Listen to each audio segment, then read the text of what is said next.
l'humanité fouille les mystères de la vie, plus le désir de connaître ses origines devient pressant. Toute vie a-t-elle évolué graduellement à partir de quelques créatures unicellulaires?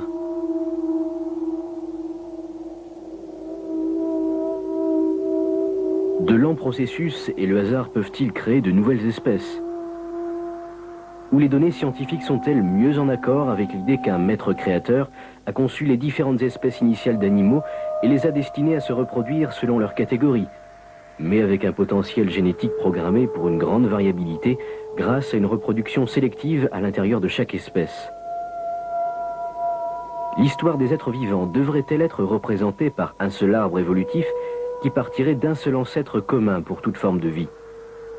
Ou par une forêt d'arbres, chacun représentant une espèce originale différente et chacune avec un pouvoir de grande variation?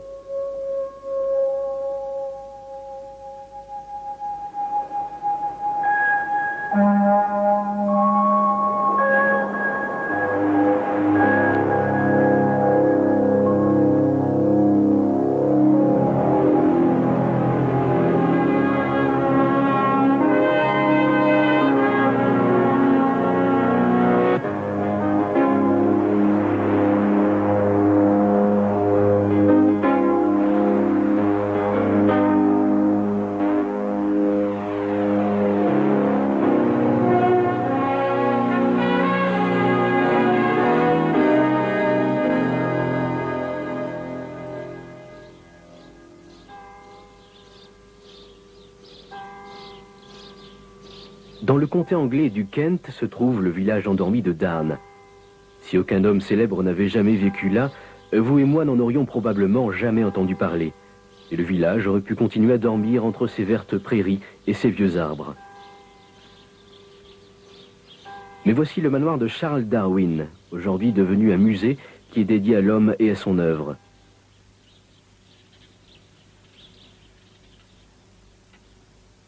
Dans ce bureau, il a écrit les livres qui ont apporté une nouvelle croyance au monde. Une croyance dans le progrès, dans le développement de stades primitifs vers des étapes supérieures, jusqu'à ce que peut-être la perfection soit atteinte. Une croyance qui ressemble parfois étrangement à une nouvelle religion. Elle s'appelle l'évolution.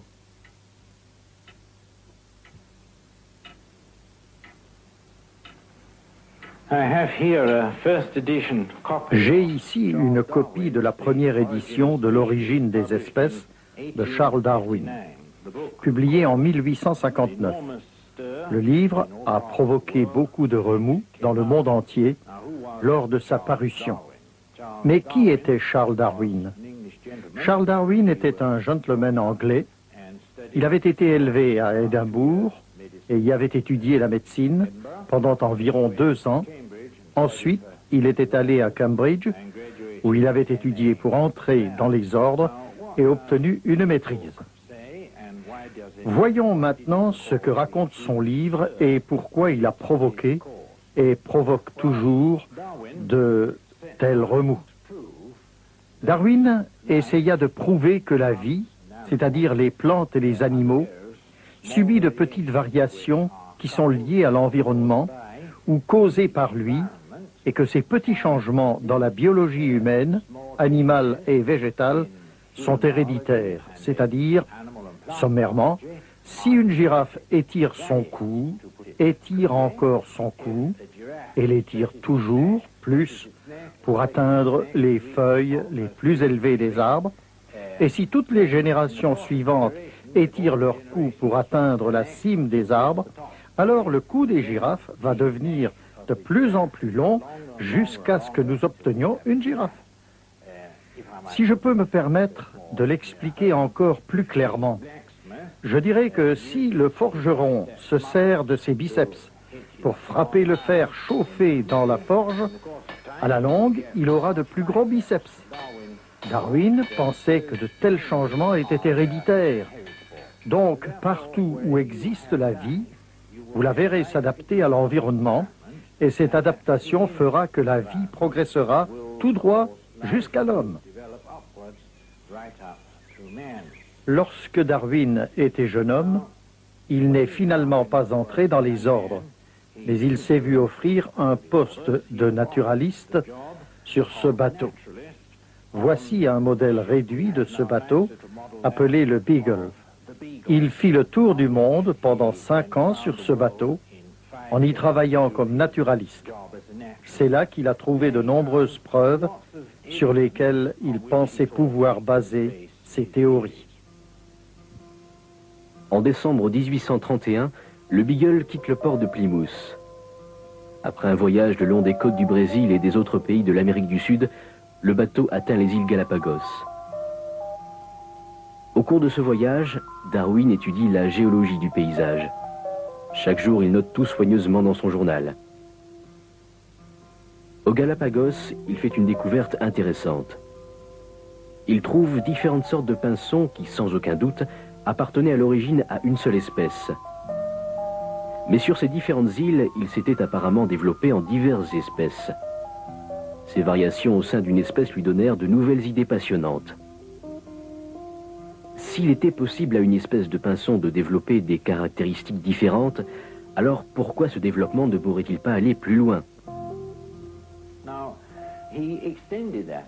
Il a extrapolé l'idée d'un changement au sein d'une espèce ou d'un genre, comme c'était le cas pour les pinsons, car il pensait que l'on pouvait aller dans la direction de ce que les Français appelaient le transformisme, c'est-à-dire qu'une espèce peut se transformer en une autre espèce supérieure, de telle sorte que finalement on peut aller d'une amibe à l'homme, en se basant sur ces petites variations qui sont héréditaires et transmissibles.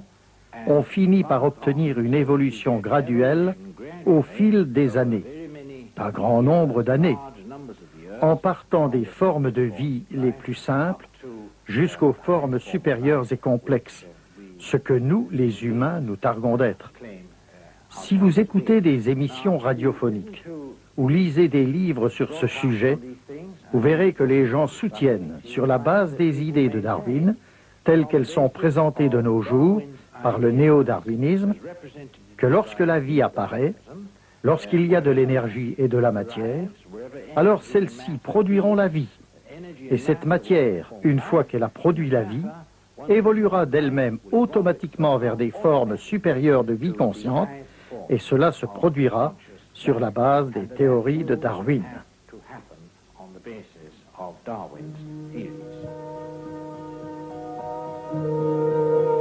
Lorsque Darwin, mort en 1882, est enterré à l'abbaye de Westminster, son idée de l'évolution s'est répandue à travers le monde.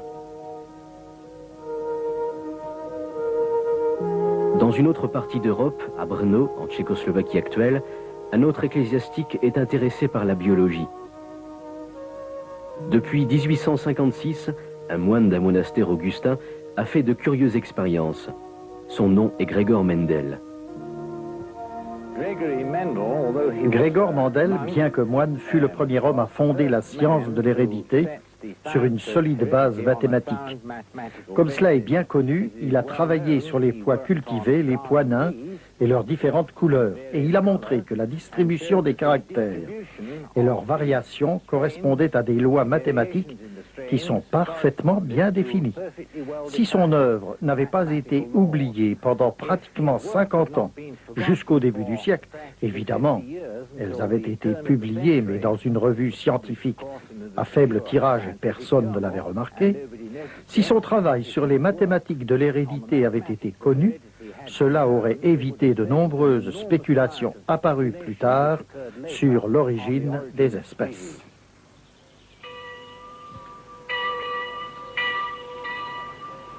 À l'époque de Mendel, le monastère était en territoire autrichien et Brno s'appelait alors Brunn. Là, sur un petit lopin de terre, il croisait ses pois. 9 ans plus tard, en 1865, Mendel exposa triomphalement sa passionnante découverte. Il était absolument sûr, d'après ses expériences, que l'on peut mathématiquement prédire comment les différents caractères seront hérités par les générations successives. Les caractères héréditaires ne disparaissent pas, même si le croisement fait intervenir plusieurs caractères. Ils réapparaîtront maintes et maintes fois. Et il est possible de prévoir quand et même comment. La communauté scientifique ne fut pas très impressionnée à l'époque. C'est ainsi que Mendel mourut en 1884 sans avoir été reconnu. quelles sont exactement les célèbres lois de Mendel sur l'hérédité? Prenez une fleur rouge et une fleur jaune. Elles tombent amoureuses l'une de l'autre, se marient et ont des enfants.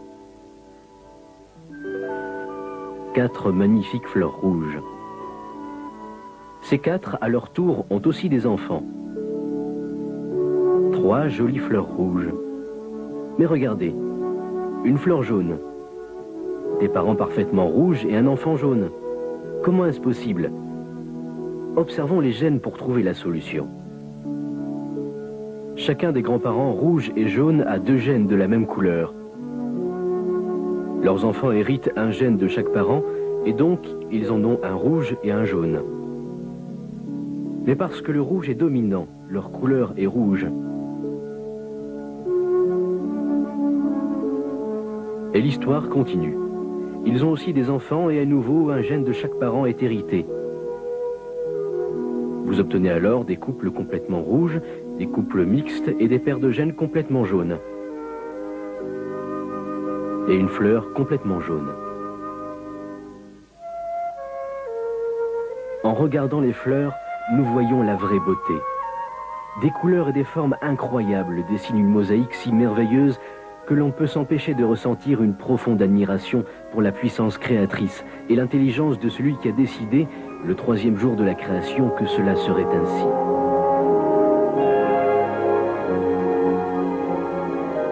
Et Dieu dit que la terre produise de la verdure, de l'herbe portant de la semence, des arbres fruitiers donnant du fruit selon leur espèce, et ayant en eux leur semence sur la terre. Et cela fut ainsi. Dieu vit que cela était bon. Voyons maintenant ce qu'est une espèce. Dans la vie, nous rencontrons une grande variété d'espèces. Aussi, nous allons aborder la question de l'espèce, ce qui, en fait, peut être assez difficile. Les spécialistes appellent l'espèce un pool génétique. Ce qu'ils entendent par là, c'est que chaque genre ou espèce a son schéma directeur de base pour chaque type. Il y a le genre chien, qui a son type particulier d'empreinte. Le coyote appartient à ce groupe, ainsi que le loup, le saint-bernard, le pékinois, le teckel et toutes les espèces de chiens qui existent. Bien sûr, ils sont différents l'un de l'autre, mais ils peuvent se croiser entre eux, et donc, ils appartiennent au même genre ou au même pool génétique. Si les différences physiques ne sont pas trop grandes, on peut obtenir le croisement d'un saint-bernard et d'un pékinois. C'est la même chose avec le genre chat. Il a une forme de base d'ADN qui est si semblable que les différents types de chats pourront en certaines circonstances se reproduire l'un l'autre parce que les molécules d'ADN pourront s'assembler. Si c'est le cas, alors vous obtenez une espèce. Comme vous le voyez, c'est un terme plutôt difficile à définir. Le point important à se rappeler est celui-ci. Il est extrêmement difficile d'obtenir un croisement entre 2 genres. On ne peut pas avoir de croisement entre chat et chien parce que les molécules d'ADN ne peuvent pas s'assembler afin de se multiplier.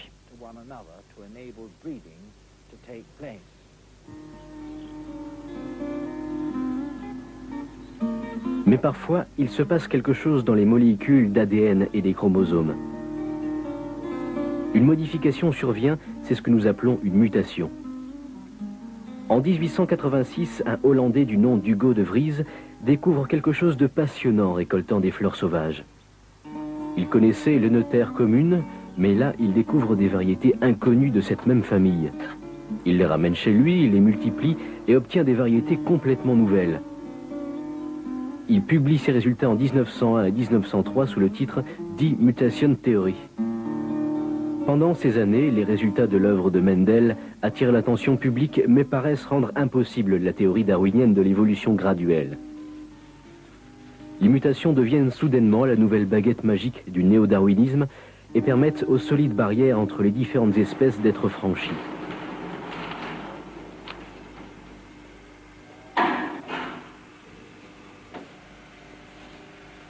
Pourquoi une mutation se produit-elle?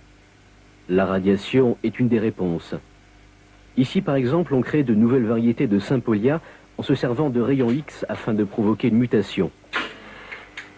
Ces mutations, occasionnées par les radiations et d'autres causes, peuvent survenir aussi bien chez les plantes que chez les animaux. Mais que fait réellement une mutation, surtout lorsqu'elle produit quelque chose d'aussi beau que ses fleurs? Est-ce qu'elle améliore réellement le genre ou l'espèce? La réponse est non. Prenons un exemple, la mouche du fruit.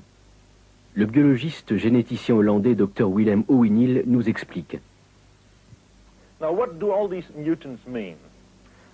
Que signifient tous ces mutants? La question importante pour l'évolutionniste a toujours été de montrer que les mutations jouaient un rôle dans la supposée évolution. Les deux seuls mécanismes apparemment connus pour la prétendue évolution sont les mutations et la sélection naturelle, qui est un processus naturel par lequel les mutations sont sélectionnées. Et les mutations favorisées sont additionnées de telle façon que nous obtenons graduellement toutes sortes d'animaux différents. Cela est-il prouvé par les lois de la génétique? Le premier constat est que nous pouvons conserver en laboratoire dans de bonnes conditions ces mutations, parce que nous les protégeons, nous sommes très convenables avec elles, et nous en prenons grand soin. Mais ces pauvres animaux mourraient facilement dans la nature, parce que toutes ces mutations leur ont fait du tort. Ces mutations sont très préjudiciables et nuisibles, et souvent, elles sont directement mortelles. Les mutations sont donc dangereuses. Elles sont cependant très intéressantes pour nous. Elles nous sont très utiles, car grâce à elles, nous pouvons étudier beaucoup de lois génétiques chez les animaux. Mais elles sont très exceptionnelles et très dangereuses pour les animaux.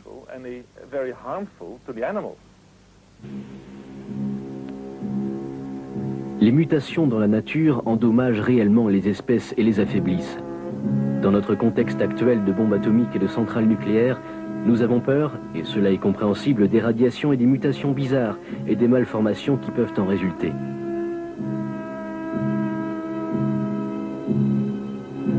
Mais peut-on dire que la sélection naturelle aide au développement d'espèces nouvelles plus résistantes en favorisant de petites mutations positives?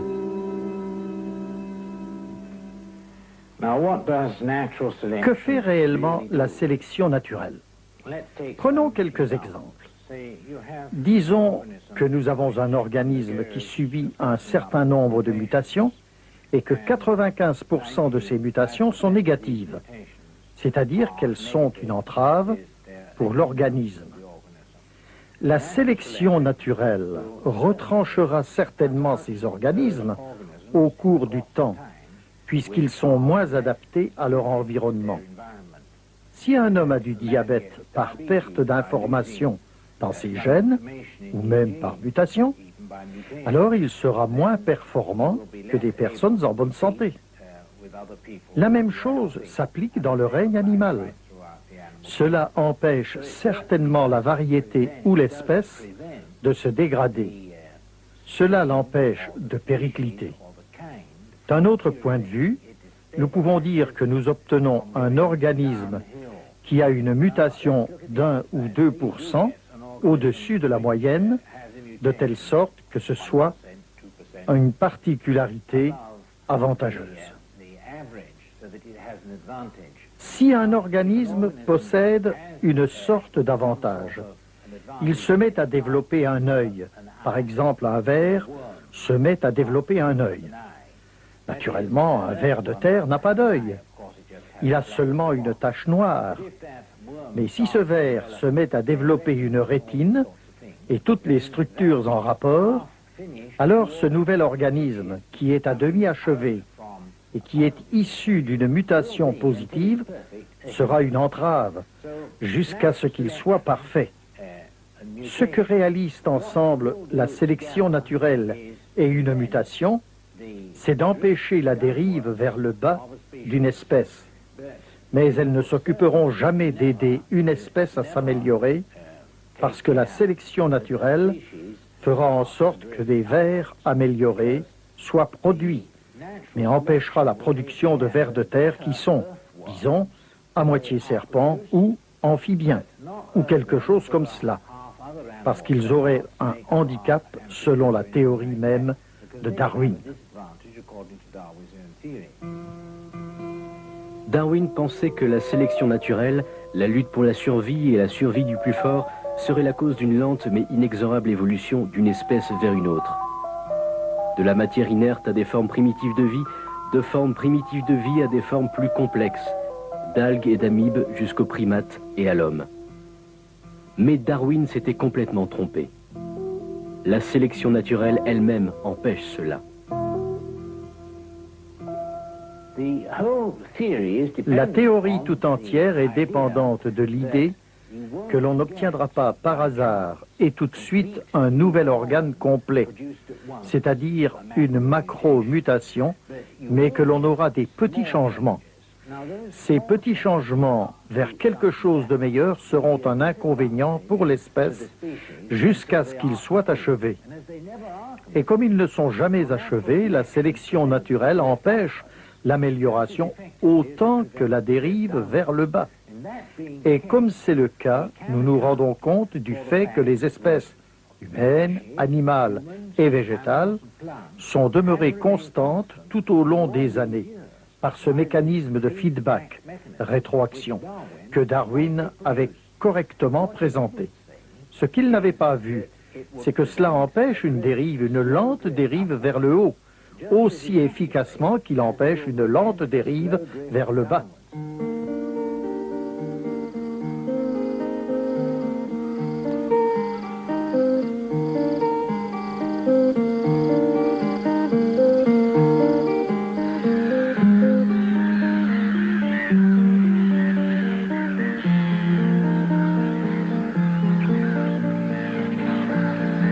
Et Dieu dit que la terre produise des animaux vivants selon leur espèce, du bétail, des reptiles et des animaux terrestres selon leur espèce. Et cela fut ainsi. Dieu fit les animaux de la terre selon leur espèce, le bétail selon son espèce, et tous les reptiles de la terre selon leur espèce.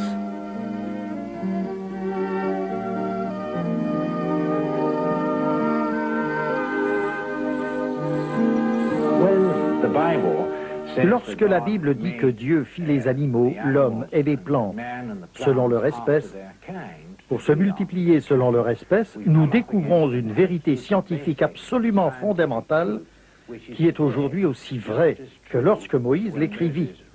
Car Dieu a bien fait les poules génétiques constants.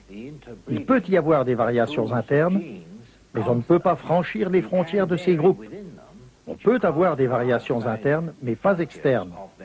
De la même manière qu'un morceau de musique de Mozart ne peut pas être changé en une fugue de Bach ou en une sonate de Mozart par un point d'orgue ou un point d'arrêt ou de reprise. Cela restera invariable et c'est exactement ce que dit la Bible au sujet des espèces et des genres que Dieu a faits. Les lois que nous découvrons les stabilisent à l'intérieur de leurs propres frontières de manière parfaitement rigide.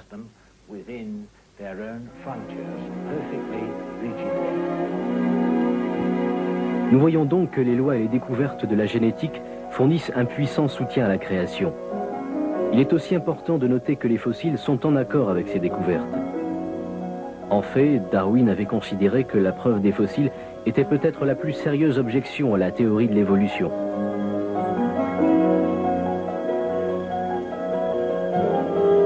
Le docteur Gary Parker est un des anciens évolutionnistes passionnés qui ont changé d'avis et sont devenus des créationnistes convaincus après avoir étudié ces choses en profondeur. La plupart des gens pensent que les fossiles et l'évolution vont de pair. Mais en réalité, les fossiles sont une cause de grand embarras pour la théorie évolutionniste, car ils offrent un soutien considérable au concept de la création. Si l'évolution était exacte, on devrait littéralement trouver des millions de fossiles qui montreraient comment une forme de vie s'est lentement et graduellement transformée en une autre. Mais les chaînons manquants sont en quelque sorte le secret de fabrication de la paléontologie. C'est que les chaînons manquent toujours. Ce que nous trouvons en réalité, ce sont des brèches qui accentuent des limites entre les espèces. Ce sont ces vides qui donnent des preuves de la création des différentes espèces.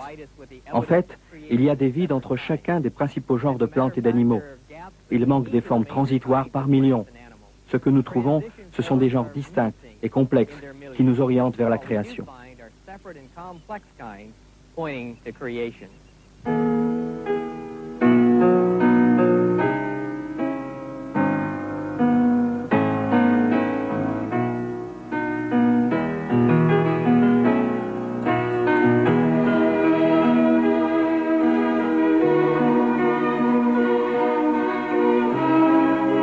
À la fin de sa vie, Darwin était toujours rempli de doutes et il était frustré par ses propres théories. Il s'interrogeait encore sur les grandes questions de la vie. Et c'est ainsi qu'il est mort, finalement pour rencontrer son créateur, celui qui avait dit que les eaux produisent en abondance des animaux vivants et que des oiseaux volent sur la terre vers l'étendue du ciel. Dieu créa les grands poissons et tous les animaux vivants qui se meuvent, et les eaux produisirent en abondance selon leur espèce.